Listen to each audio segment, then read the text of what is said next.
Imagine this for a second. You take all the world's scientists, the absolute most cutting-edge laboratories, literally billions upon billions of dollars in advanced human technology, and they are all completely helpless against a single tiny everyday housefly. Seriously, if that ordinary little fly snatches a microscopic crumb right out of your hand, you cannot get it back. I know, it sounds totally absurd, right? But today, we're going to unpack a super fascinating intersection between ancient theology and modern biology to figure out exactly why that is.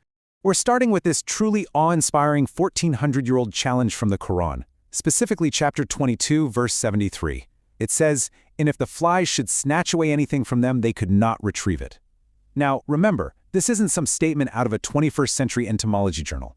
Historically, picture these ancient environments. People placing offerings of honey, food, and perfumes in front of idols, and naturally, flies are just swarming all over, taking these tiny little pieces. This verse makes a massive, bold declaration. Even if all of humanity teamed up, we couldn't even create a single fly from scratch, let alone get back what it takes from us. It's just a sweeping, undeniable claim that has echoed through history. But this brings up a really fascinating question, doesn't it? Is this just a grand philosophical metaphor?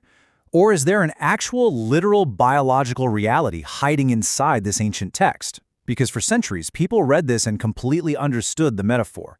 Humanity is weak, nature doesn't care about our perceived power, that whole thing. But today, we're pivoting. We're stepping out of ancient theology and going straight into modern science. We are going to put this 1,400-year-old challenge literally under the microscope to see if there's a hidden scientific truth here.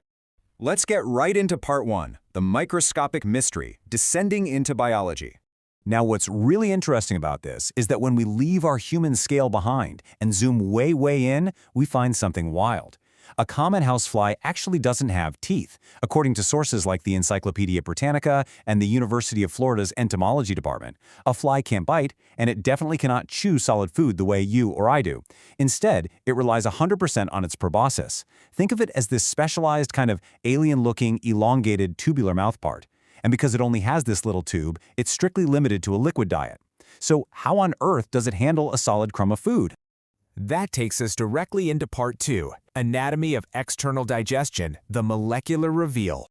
Okay, so to survive, the fly essentially has to turn a solid world into a liquid one. And the bizarre, totally unexpected way it does this is through a process that happens entirely outside of its own body.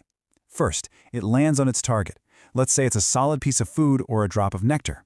Second, and this is the really critical moment, it secretes these highly potent digestive enzymes straight out of its proboscis and directly onto the food itself.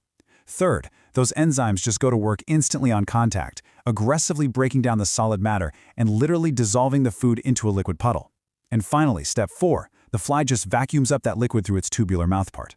Smithsonian Magazine actually confirms that this incredibly rapid, microscopic transformation of matter happens in an absolute flash.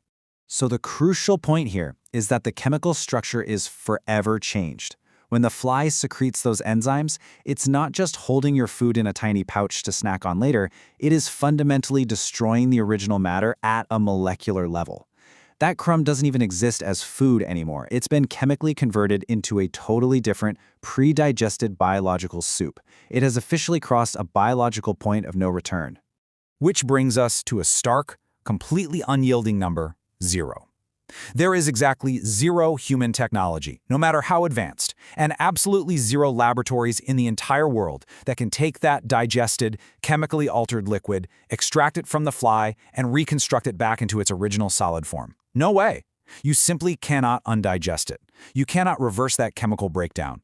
From a strictly biological and molecular standpoint, the absolute second that fly initiates its external digestion, the item is just gone forever, meaning this ancient verse is proven to be completely, literally, and biologically accurate. Moving right along to part 3, Divine Power, Human Limitation, and the Universal Conclusion of it all. Let's step back from the electron microscopes in modern labs for a second and soften our focus. Let's see how this builds historically. Because long before anyone knew what a digestive enzyme or a proboscis even was, brilliant minds were deeply moved by the massive implications of this tiny little insect. Towering classical Islamic scholars, think of thinkers like Ibn Kathir, al-Qurtubi, and Fakhr ad-Din al-Razi, they were examining this text hundreds of years before the microscope was even invented. Even without knowing the molecular biology of external digestion, they saw this verse as the ultimate, unassailable proof of creation's inherent weakness, and frankly, the absolute power of the divine. They hit the nail on the head and saw the philosophical truth centuries before modern science revealed the underlying biological mechanism. And this brilliantly illustrates an incredible dynamic. On one side of the equation, we have the seeker. That's the human being, full of pride, armed to the teeth with technology, desperately attempting to retrieve what was lost. On the flip side, we have the sought, the tiny fly, or practically speaking, the irreversibly dissolved food itself. The text famously concludes with a phrase meaning basically, weak are the seeker and the sought. It perfectly contrasts our massive human hubris against an insect so utterly, mind-bogglingly small, exposing this deep, shared frailty in the natural order. So as we wrap up this explainer, we're really left with an eternal reminder of human limitation. The next time a fly buzzes past your head, maybe take a second to think about the incredible molecular machinery it's carrying around and that 1,400-year-old challenge it perfectly represents. Is it just a beautiful, poetic metaphor from ancient history, or is it the ultimate, humbling reality of our incredibly limited place in the universe?